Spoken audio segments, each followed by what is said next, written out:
नमस्कार, मैं स्वागत करता हूँ आपका सूर्य नर्सिंग क्लासेज में। हम एनाटॉमी और फिजियोलॉजी एक सब्जेक्ट है उसके बारे में पढ़ रहे हैं। हम इसमें रीनल सिस्टम की क्लास फर्स्ट हमने ले ली थी। अब हम रीनल सिस्टम की क्लास सेकंड पढ़ते हैं। हमने उसके अंदर किडनी के बारे में डिटेल से पढ़ लिया था और अब हम शुरू करते हैं नेफ्रॉन के बारे में। नेफ्रॉन एक इंडिपेंडेंट यूरिन फॉर्मेशन की एक मशीन बोल सकते हैं हम। एक ऑर्गन होता है, ये ऑर्गन तो क्या है, नेफ्रॉन होती है। नेफ्रॉन को हम ब्रकाणु, हिंदी में इसको ब्रकाणु भी बोल सकते हैं। ये structural structural and functional unit structural function unit होती है ऑफ द किडनी की। हमारे शरीर में लगभग 1 से 1.3 मिलियन, इसका मतलब ये हमारे शरीर में लगभग 10 लाख से लेकर 1.3 लाख तक नेफ्रॉन पाई जाती है। ये बनी each nephron consist of the renal corpuscle and renal tubules. इसकी बनी होती है ये। A blind end called renal corpuscle and a tubular portion called renal capsule. ये आप देख सकते हैं, ये किडनी और ये है नेफ्रॉन। ये इनकी स्ट्रक्चर होती है, आप देख सकते हैं इस वीडियो में, पीडीएफ में। अब पढ़ते हैं रीनल कॉर्पसेल्स के बारे में, जो एक नेफ्रॉन का पार्ट होती है। और रीनल कॉर्पसेल इसका एक और नाम भी होता है, इसका मेलपिगियन कॉर्पसेल। मेलपिगियन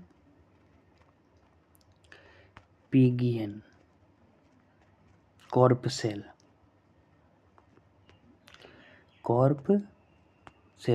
इसको मेलपिगियन कॉर्पसेल्स भी होते हैं। A part of nephron where fluid is filter. ये वो पार्ट है जो हमारा जो किडनी में जो फिल्टर मतलब फ्लूइड आता है उसका ये फिल्टर करने का काम करती है ये। और इसकी बनावट होती है ग्लोमेरुलस एंड बोमेन कैप्सूल। आप ये देख सकते हैं, ये डायग्राम इसका, ये इसमें एफरेंट आर्टियोल्स और इफरेंट आर्टियोल्स। मैंने आपसे कहा था एक इधर से आती है और एक इधर से आती है, दोनों मिलकर यहाँ ग्लोमेरुलस कैप्सूल में आके मिलती है। और ये इसकी नीचे है, ये जो आगे जाती है इसे बोमेन कैप्सूल बोलते हैं।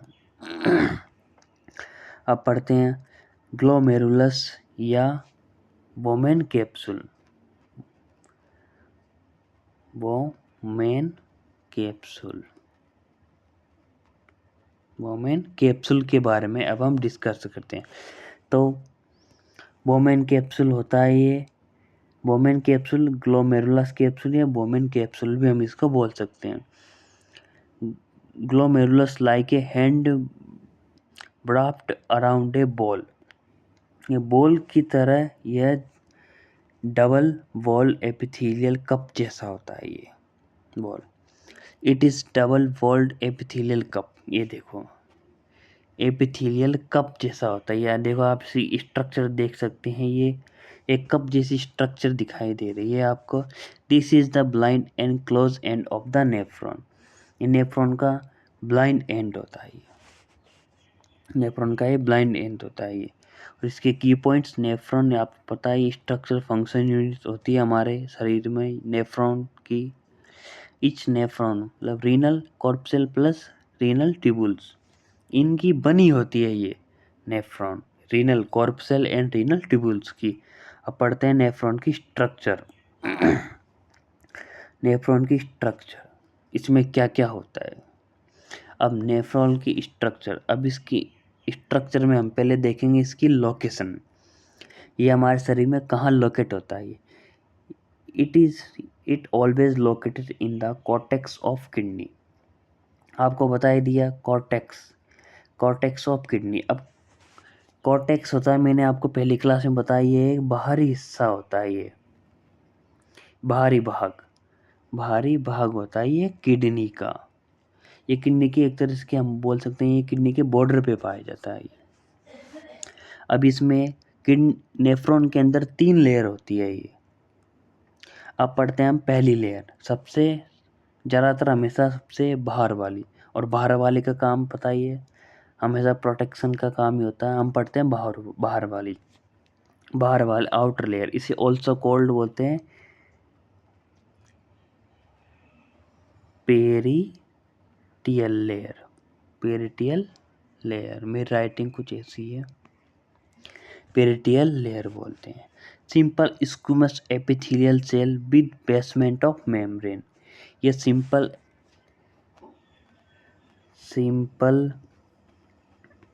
स्क्विमस, ये हमने अभी टॉपिक लिया नहीं, ये टिश्यू है। ये सिंपल स्क्विमस एपिथेलियल एक टिश्यू होता है, हम शायद अगली यूनिट टिश्यू ही ले सकते हैं। यह सिंपल स्क्विमस एपिथेलियल कोशिकाओं की ये बेसमेंट मेम्ब्रेन में बनी होती है। इसे सरल सल की उपकला भी बोलते हैं हिंदी में। अब पढ़ते हैं हम सेकंड लेयर, इनर लेयर, इसे विसरल लेयर भी बोलते हैं। विसरल लेयर, हम इसे विसरल लेयर भी बोलते हैं। आंतरिक या फिर inner, it is specialised epithelial cell की, ये स्पेशलाइज्ड एपिथेलियल की बनी होती है ये। इसे हम पोडोसाइट पोडोसाइट्स भी बोलते हैं। Podocyte surrounded the glomerulus capillaries, ये ग्लोमेरुलस कैपिलरीज के साइड में प्रेजेंट होती है ये। अब पढ़ते हैं हम तीसरी लेयर के बारे में, इनर लेयर। अब पढ़ते हैं हम एंडोथेलियल ऑफ ग्लोमेरुलस। अब एंडोथेलियल ग्लोमेरुलस होता है ये एंडोथेलियल कोशिकाओं का एक परत, सिंगल लेयर होती है जो ये सिंगल लेयर होती है। ये 550 से 100 एनएम होती है ये। इसके अंदर these pores restricted the passage of blood cells. अब पढ़ते हैं हम, ये हमने आउटर पढ़ ली, इनर पढ़ ली, अब हम पढ़ते हैं मिडिल लेयर के बारे में, जो बीच वाली मेम्ब्रेन जो क्या क्या काम करती है। Middle layer visceral layer is middle layer extra cellular material between epithelial and visceral layer, इन दोनों के बीच में पाई जाती है। Restricted the passage of larger proteins, इसके अंदर लार्जर अमाउंट में प्रोटीन पाया जाता है। अब देखते हैं विसरल लेयर और पोडोसाइट्स, ये की पॉइंट होते हैं। ये visceral layer is made of specialised, हमने ऊपर पढ़ लिया। पोडोसाइट, ये की पॉइंट्स मतलब ये समरी है, इसे शॉर्ट में याद करने का तरीका ये देखो। Filtration is nephron occur in renal corpuscle plus glomerulus capsule, filtration का काम होता है आकर। अब देखते हैं नीचे, इट इज, हालांकि इसी का ही पार्ट है ये एंडोमेट्रियम। अब आप जो ये देख रहे हैं ये वाला portion podocytes of glomerulus filtrate का की पॉइंट होते हैं। ये it is the finger like process called foot process और पेडिसिल्स होती है। Fluid filtrate from blood is called glomerulus filter. Glomerular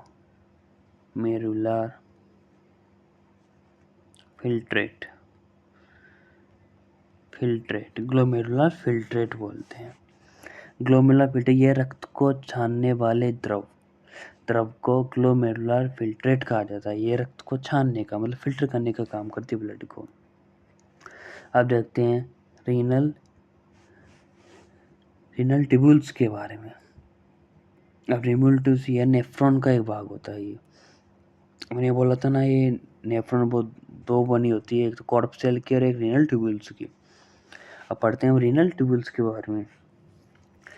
renal tubules nephron का एक भाग होता है, ये जो a part of which filtrate the fluid passes, इसके फिल्टर फ्लूइड पास होता है इसके अंदर से।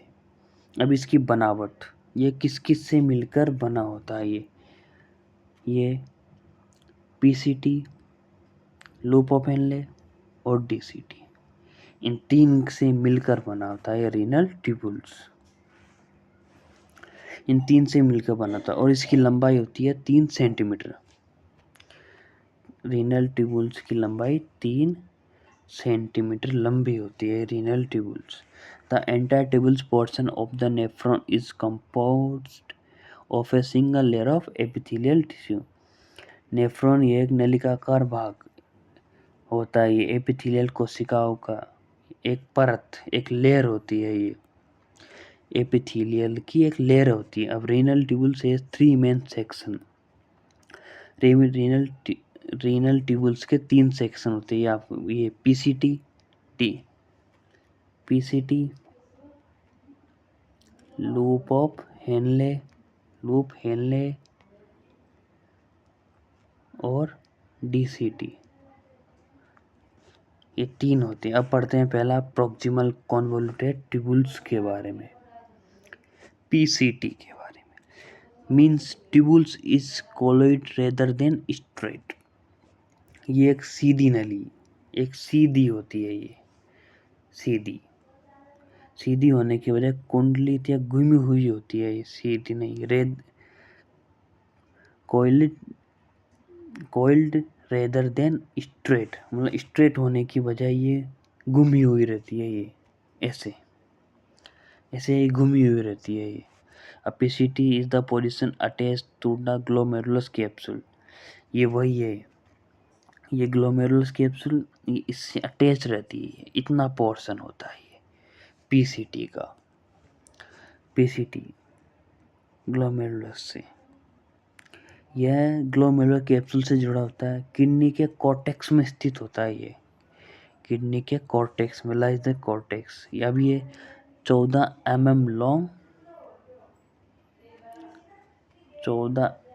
लॉन्ग और 60 म्यूम इसका डायमीटर होता है। ये अब एपिथेलियल सेल्स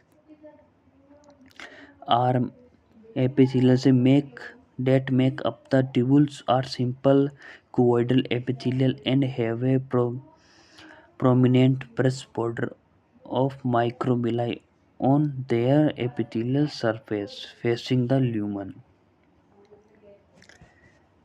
अब सिंपल क्यूबॉइडल एपिथेलियल कोशिकाओं से बनी होती है और इसका अंदर की सतह सूक्ष्म विलाई के एक परत होती है जिसे ब्रेस्ट बॉर्डर ऑफ माइक्रोविलाई बोलते हैं। ये बॉर्डर होती है। ये ब्रेस्ट बॉर्डर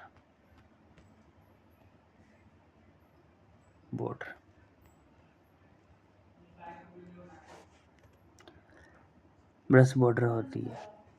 इसके अलावा PCT is the site of reabsorption of many substance filtrate from the blood such as water. इसके पीसीटी के अंदर इनका फिल्ट्रेट होता है। For reabsorption of many substance का रीअब्जॉर्प्शन होता है। वाटर का, इलेक्ट्रोलाइट्स का, ग्लूकोज का, 60% वाटर का रीअब्जॉर्प्शन होता है इसके अंदर। 60% वाटर का रीअब्जॉर्प्शन होता है। And above 100 of some solute that passes through the endothelial corpuscle member return to the blood stream from DCT. अब पढ़ते हैं हम लूप ऑफ हेनले के बारे में। 60% वाटर का फिल्टर करती है। अब पढ़ते हैं हम लूप ऑफ हेनले। अब इसकी structure, loop of Henley PCT के बाद शुरू होने वाली सीधी नली, ये भी सीधी होती है। लूप ऑफ हेनले सीधी, ये रहा लूप ऑफ हेनले। इसकी स्ट्रक्चर देख सकते हैं। हालांकि सीधी नहीं, सीधी न होकर सीधी नली है जो पीसीडीसीटी को जोड़ती है। इसका शेप यू आकार होता है। ये देखो आप, यू आकार, ये देखो, ये यू आकार की स्ट्रक्चर है। ये हेपेरियन की तरह मुड़कर आपस में कॉर्टेक्स में जाती है। इसके दो भाग होते हैं, डिसेंडिंग और असेंडिंग। वही है जो हमने पहले पढ़ा था, असेंडिंग ऊपर जाता है, डिसेंडिंग नीचे आता है, ऊपर जाके नीचे आ रही है डिसेंडिंग। डिसेंडिंग यह पानी के समय परमेबियल होती है ये पानी में, और डिसेंडिंग और असेंडिंग यह सोडियम और क्लोराइड का रीअब्जॉर्प्शन करती है। सोडियम और क्लोराइड का रीअब्जॉर्प्शन करती है ये। और डिफ्यूजन ऑफ वाटर, वाटर का डिफ्यूजन करती है, resulting in urine contraction, urine का कॉन्ट्रैक्शन होता है ये, मुख्य काम यूरिन को कॉन्ट्रैक्ट करना। अब पढ़ते हैं हम डीसीटी के बारे में, distal convoluted tubules. It is the irregular shape tube located far from glomerulus capsule. ये एक अनियमित आकार की नली होती है, मतलब ये अनियमित, इसका कोई इरेगुलर होती है ये, और जो ग्लोमेरुलर कैप्सूल से दूर स्थित होती है ये ग्लोमेरुलस कैप्सूल, ये रहा वो, ये ग्लोमेरुलस कैप्सूल है, इससे ये दूर रहती है, ये बहुत दूर रहती है ग्लोमेरुलस कैप्सूल से। ये देखो, ये नेफ्रॉन के पार्ट्स हैं, कॉर्टिसोल और जस्टा मेडुलरी, इनके बारे में पढ़ सकते हैं थोड़ा, ये की पॉइंट्स बोल सकते हैं, ये कभी कभी ये भी पूछ लेते हैं। ये 30 से 85, 30 से 85% होती है ये cortisol avid their renal capsule and in the superficial renal cortex. यह रीनल कॉर्पसेल बाहरी हिस्से यानी रीनल कॉर्टेक्स में होता है, ये बाहर होता है ये। और जस्टा मेडुलरी रीजन ये 15 से 20 होती है, ये 15 से 20 होती है, रीनल मेडुला के पास स्थित होती है ये, रीनल मेडुला के पास में, located near the renal medulla. अब देखते हैं इसकी फिजियोलॉजी, ये फंक्शन कैसे करती है ये, मतलब ये हमारे शरीर में यूरिन का फॉर्मेशन कैसे करती है। फिजियोलॉजी का मतलब ही फंक्शन करना होता है। अब देखते हैं filtration, mechanism of urine formation. It is the formation of kidney, a series of event lead to the elimination of metabolic waste from the body. Metabolic waste को बॉडी से बाहर निकालते यूरिन का फॉर्मेशन करती है, वो कैसे कैसे होता है। इसके 3 होते हैं, फिल्ट्रेशन, रीअब्जॉर्प्शन और सिक्रेशन। Reabsorption of secretion. पहला पढ़ते हैं हम फिल्ट्रेशन। फिल्टर कैसे होता है, ये कौन सी प्रक्रिया होती है। अब ये होती है, ये एफरेंट आर्टियोल से ग्लोमेरुलस में बहता है खून, blood fluid. Kidney filter blood when the blood flow from the efferent arterioles into the glomerulus। ये देखो, ये रही है efferent arterioles, ये देखो ये जा रही है, ये आ रही है, ये जा रही है, ये आ रही है और ये जा रही है, ये efferent arterioles में होता है। It is the under the high pressure, इसमें 60 mm ऑफ Hg का प्रेशर होता है, प्रेशर से बहता है। और यह उच्च दाब के कारण हमारे रक्त प्लाज्मा का कुछ हिस्सा छानकर ग्लोमेरुलस में चला जाता है। ये देखो, ये है ग्लोमेरुलस, ये ग्लोमेरुलस। ये अब पढ़ते हैं this process as a glomerulus filtration. हम इस प्रोसेस को ग्लोमेरुलस फिल्ट्रेशन, हम इसे ग्लोमेरुलस फिल्ट्रेशन भी बोलते हैं इस प्रोसेस को। अब पढ़ते हैं, और इसका काम वही, इसको ब्लड का काम होता है, रक्त कोशिका और बड़े प्रोटीन को नहीं छान पाती, और वो एक ग्लोमेरुलस में ही रहता है। इसमें कुछ ज़्यादा जैसे हमारे ब्लड में ज़्यादा प्रोटीन हो गया, अब ये उसको छान नहीं पाती, ये केवल जो कम होता है जिसमें प्रोटीन कम होता है उसे ही छान पाती है, और जो वो नहीं छान पाती वो ग्लोमेरुलस में ही रह जाता है। अब पढ़ते हैं रीअब्जॉर्प्शन के बारे में। रीअब्जॉर्प्शन ये छने हुए लिक्विड में से उपयोगी जैसे पानी, ग्लूकोज, इलेक्ट्रोलाइट आपस में अवशोषित होकर रक्त में चले जाते हैं। ये ग्लूकोज और इलेक्ट्रोलाइट का आपस में रीअब्जॉर्प्शन करती है, वाटर, ग्लूकोज एंड इलेक्ट्रोलाइट्स का। ये रीअब्जॉर्प्शन हो रहा है, ये देखो रीअब्जॉर्प्शन हो रहा है, ये आप देख सकते हैं मेरे भी पीडीएफ में। और आप पढ़ते हैं सिक्रेशन, ये कैसे सिक्रेट होता है, ये आप पढ़ते हैं सिक्रेशन के बारे में। और देखते हैं रीअब्जॉर्प्शन का काम, इसका मुख्य स्थान कहाँ होता है। ये सबसे अधिक अब्जॉर्प्शन प्रोक्सिमल मतलब पीसीटी में होता है सबसे ज़्यादा रीअब्जॉर्प्शन। अब पढ़ते हैं सिक्रेशन के बारे में। सिक्रेशन ये यूरिन फॉर्मेशन का लास्ट टॉपिक, यूरिन फॉर्मेशन का 3 प्रोसेस थे, अब ये तीसरा।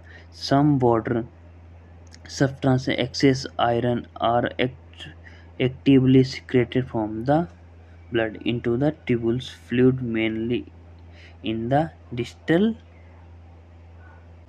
अब ये सिक्रेशन, इसमें जो बेस्ट सब्सटेंस मतलब जो फिल्टर होने के बाद जो सब्सटेंस बचे रह जाते हैं, सब्सटेंस और आयन, उन आयनों को ये नेफ्रॉन के अंदर पदार्थों को डाल देती है, बचे हुए नेफ्रॉन के अंदर डाल देती है बचे हुए सब्सटेंस और आयरन को। और ये रक्त का पीएच को हमारे शरीर में रक्त पीएच को मेंटेन करती है, इसका फंक्शन होता है ये। और fluid mainly and distal tubules में जाता है।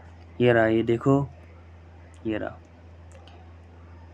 और ये किडनी, देखिए ये तीनों, ये रीअब्जॉर्प्शन, सिक्रेशन का काम आप तो ये ध्यान रखो कि सिक्रेशन का काम होता है वेस्ट सब्सटेंस और आयरन को बाहर निकालना। ये देखो क्यूबॉइडल एपिथेलियल सेल्स। अब पढ़ते हैं हम कलेक्टिंग डक्ट। अब कलेक्टिंग डक्ट क्या होती है इसके बारे में देखते हैं। Collecting duct short acting tubules link in the distal convoluted tubules of the several nephron to a single convoluted tubules. ये एक छोटी संयोजी नलिका कई नेफ्रॉन से डीसीटी को एक नलिका मतलब कन्वॉल्यूटेड डक्ट से जोड़ती है। अब ये कहाँ प्रवाह होती है, कहाँ बहती है, ये नलिकाएं आपस में मिलकर अंत में केवल कुछ 100 बड़ी पेपिलरी डक्ट्स बनाती है जो माइनर कैलेक्स से खुलती है। अब ये रीनल पेपिलिया लगभग 30 पेपिलरी नलिकाएं बनाती है, 30 पेपिलरी डक्ट मिलकर। और ये किडनी है the about 1 million renal corpuscle PTCT loop Henle DCT but a must number of collecting duct.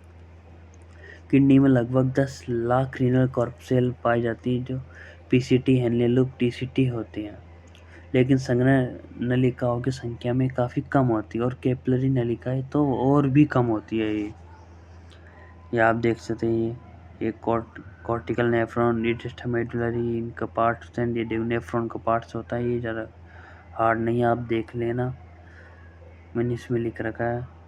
अब इसके की पॉइंट्स के, इसमें प्रेशर के बारे में हम डिस्कस करते हैं। पहला है G F R glomerular filtration rate. It is the total pressure of promote filter. ये फिल्टर का काम करती है जो रक्त को छानने की प्रक्रिया को बढ़ावा देता है, रक्त को छानने की प्रक्रिया को बढ़ाता है ये। और GHP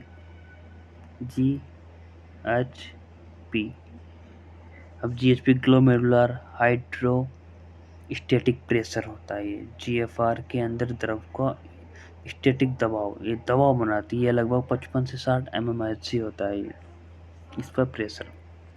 अब कैप्सुलर हाइड्रोस्टैटिक प्रेशर, ये capsular hydrostatic pressure capsular space और रेनल कैपिलरीज में, रीनल नलिकाओं में पहले से मौजूद द्रव already present in the capsular space and renal tubules में प्रेजेंट होता है ये फ्लूइड ऑलरेडी, और इसका प्रेस होता है 15 से 20 mmHg।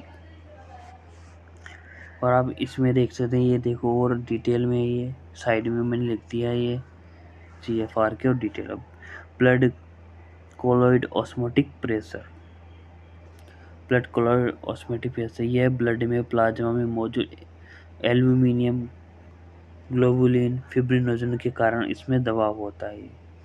इसका दबाव होता है 26 mmHg एवरेज। ऑनकोटिक प्रेशर, इसका ऑनकोटिक प्रेशर ये एग्जाम में भी पूछा जा सकता है। अभी देख सकते हैं आप कलेक्टिंग डक्ट, मैंने आपको पहले बता दिया कलेक्टिंग डक्ट के बारे में क्या क्या होती है। Industrial converted duct, collecting duct, पेपलरीज सब होता है, ये देखो आप सब देख सकते हैं। ये GFR में क्या क्या कितना फिल्टर करती है ये, 1 घंटे में, 1 दिन में, ये आप देख सकते हैं। और ये इनके की पॉइंट्स हैं नीचे। अब पढ़ते हैं ट्यूबुलर रीअब्जॉर्प्शन के बारे में। रीअब्जॉर्प्शन के बारे में, ट्यूबुलर रीअब्जॉर्प्शन के बारे में। Tubular reabsorption is the movement of substance out of the renal tubules back into the blood capillaries vasa recta around the tubules called peritubular capillaries।